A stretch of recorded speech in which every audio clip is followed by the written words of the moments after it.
All right, everybody. So yesterday we finished up the first part or the first book in our Tale of Prospero. And so today we will be reading chapter 16 and 17. So, chapter 16. As our story continues, reader, we must go backward in time to the birth of a rat named Chiaroscuro, called Roscuro, a rat born into the filth and darkness of the dungeon, several years before the most Despero was born upstairs in the light. Reader, do you know the definition of the word chiaroscuro? Look in your dictionary. You will find that it means the arrangement of light and dark, darkness and light together. Rats do not care for light. Roscuro's parents were having a bit of fun when they named their son. Rats have a sense of humor. Rats, in fact, think that life is very funny. And they are right, reader. They are right. In the case of Chiaroscuro, however, the joke had a hint of prophecy to it, for it happened that when Roscuro was a very young rat, he came upon a great length of rope on the dungeon floor. What do we have here? Said Roscuro. Being a rat, he immediately began to nibble at the rope. Stop that, boomed a voice, and a great hand came out of the darkness and picked up the rat by his tail and held him suspended upside down. Are you nibbling on Gregory's rope, rat? Who wants to know? Said Roscuro, for even upside down was still a rat. You smart alecky rat, you smart alecky rat, nibbling on Gregory's rope. Gregory would teach you to mess with his rope. And keeping Roscuro upside down, Gregory lit a match with a nail of his thumb. Held the brilliant flame right in Roscuro's face. Ah, said Roscuro, pulled his head back away from the light. But alas, he did not close his eyes, and the flame exploded around and danced around inside him. Has no one told you the rules? Said Gregory. What rules? Gregory's rope, rat, is off limit. So, apologize for chewing on Gregory's rope. I will not, said Roscuro. Apologize. No. Filthy rat, said Gregory. You black-souled. Gregory has had it with you rats. He held the match closer to Roscuro's face, and a terrible smell of burnt whiskers rose up around the jailer and the rat. And then the match went out, and Gregory released Roscuro's tail, and flung him back into the darkness. Do not ever touch Gregory's rope again, or you will be sorry. Roscuro sat on the dungeon floor. The whiskers on the left side of his face were gone. His heart was beating hard, and though the light from the match had disappeared, it danced still before the rat's eyes, even when he closed them. Light, he said aloud, and then he whispered the word again. Light. From that moment forward, Roscuro showed an abnormal, inordinate interest in illumination of all sorts. He was always, in the darkness of the dungeon, on the lookout for the light, the smallest glimmer, the tiniest shimmer. His rat soul longed inexplicably for it, and he began to think that light was the only thing that gave life meaning, and he despaired that there was so little of it to be had. He finally voiced this sentiment to his friend, a very old one-eared rat named Botticelli Remorso. I think, said Roscuro, that the meaning of life is light. Light, said Botticelli. Ha ha, you kill me. Light has nothing to do with it. What does it all mean then? Asked Roscuro. The meaning of life, said Botticelli, is suffering, specifically the suffering of others. Prisoners, for instance. Reducing a prisoner to weeping and wailing and begging is a delightful way to invest your existence with meaning. As he spoke, Botticelli swung from the one extraordinary long nail of his right front paw a heart-shaped locket. He had taken the locket from a prisoner and hung it on a thin braided rope. Whenever Botticelli spoke, the locket moved. Back and forth it swung. Are you listening? Botticelli said to Roscuro. I am listening. Good, said Botticelli. Do as I say, and your life will be full of meaning. This is how you torture a prisoner. First, you must convince him that you are a friend. Listen to him. Encourage him to confess his sins. When the time is right, talk to him. Tell him what he wants to hear. Tell him, for instance, that you forgive him. This is a wonderful joke to play upon a prisoner, to promise forgiveness. Why? Said Roscuro. His eyes went back and forth, and forth, following the locket. "'Cause," said Botticelli, "you will press it. Ha! But you will not grant it. You gain his trust, and then you deny him.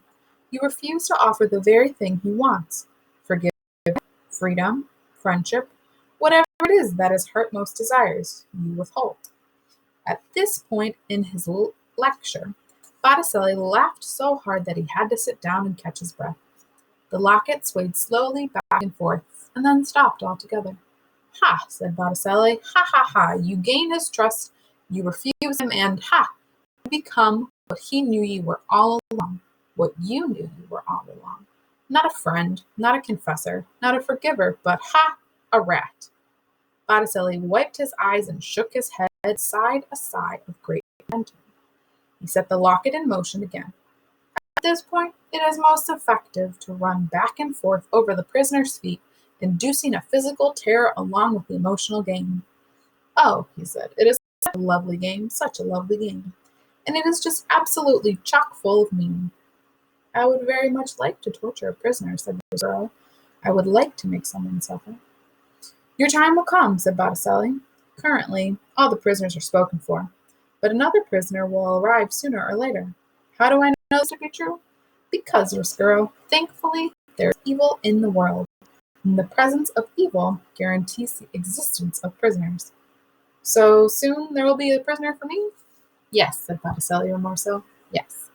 I'm looking forward to it." "Ha! Of course you are looking forward to it. You are looking forward to it because you are a rat, a real rat." "Yes," said Roscuro, "I am a real rat." "Concerned not at all with the light," said Botticelli. "Concerned not at all with the light," repeated Roscuro. Botticelli laughed again and shook his paw. The locket, suspended from the long nail on his paw, swung back and forth, back and forth.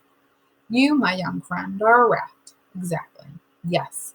Evil, prisoners, rats, suffering. It all fits together so neatly, so sweetly.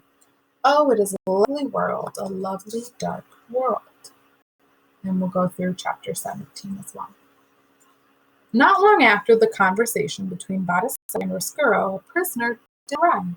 The dungeon door slammed, and the two rats watched a man being led by a king's soldier down the stairs into the dungeon.